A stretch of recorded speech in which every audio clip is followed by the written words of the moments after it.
A man came to the Prophet ﷺ and asked him this question: tell me something that will make Allah love me and make the people love me.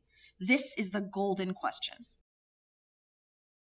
We live in a world that is so interested in getting approval. And obviously we want the approval, we want the love of God, but we also want the love of people. But how can we balance that? Many of us have trouble with that balance. Why is it so important to answer this question? Because so many of us, especially now living in a very social media obsessed world and this Instagram type of culture, we have become so focused on what people think of us, on approval, on gaining likes, on gaining followers. This has become a focal point for many of us. And in that focus, a lot of us have lost our way. A lot of us have lost what really matters. And how can we actually get genuine love from people, but at the same time not compromise our love for Allah subhanahu wa ta'ala? Now, what did the Prophet ﷺ say? He gave us advice in this hadith that is absolutely golden. That's why, I call this the golden question. It's something every human being wants.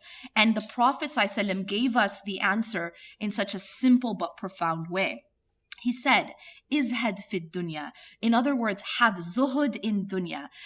Do not be attached to this worldly life, and Allah will love you. So the secret to getting the love of Allah subhanahu wa ta'ala, he summarized in this very profound and simple way of do not be attached to this worldly life and God will love you. Now, this is something that we can understand. I mean, it makes sense to us. We probably know this at some point, but it's difficult maybe to get there.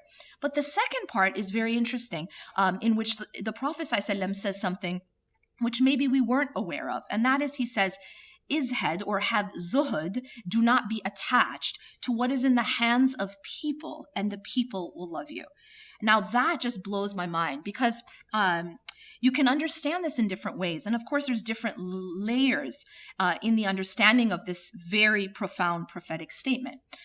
That to not be attached to what is in the hands of people. Well, at one level, it means that whatever people have, whether that is of things, of material things, of power, of status, do not covet what others have.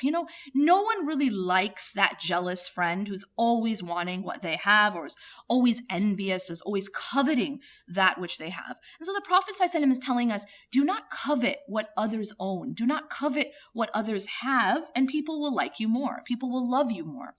And then there's another level, another layer to this, which is very, very interesting and relevant to the world we live in right now, of this, as I mentioned before, this social media type obsessed world, where we're chasing after the things that people can give us. And that is, do not be attached to what people have in their hands that they can give you, and the people will love you more. Now, what does that mean? What do people have in their hands that they can give us? Well, this applies to love, respect, admiration, praise, acceptance. These are the types of things which oftentimes we chase after, that we want to get from people. And sometimes the more we chase it, the more it runs away from us. The Prophet ﷺ is teaching us here that you don't get acceptance from people by chasing after it. You don't get respect from people by begging for it. You don't get these things from people, what is in their hands, by coveting it, by begging them for it. People actually have more of a respect for someone who isn't chasing after their approval. People have more of a respect for someone who holds to their principles and isn't just begging for approval from others. So it's a very, very profound and all-encompassing way to tell us how to be more upright, and how to be a person that is in fact respected by others and loved by others, but it doesn't come by chasing that. And so this is one of those pieces of content that I will be covering and much more in my class. My name is Yasmin Mogahed, and I'm teaching Transformed. It's a class that's about the principles of spiritual development. It's a class and a topic that I'm extremely passionate about. It's something I've been teaching for more than a decade. This particular class I've been teaching for many years around the world. And it's a topic that I feel very strongly about. And the reason is that I've seen how it transforms people's lives.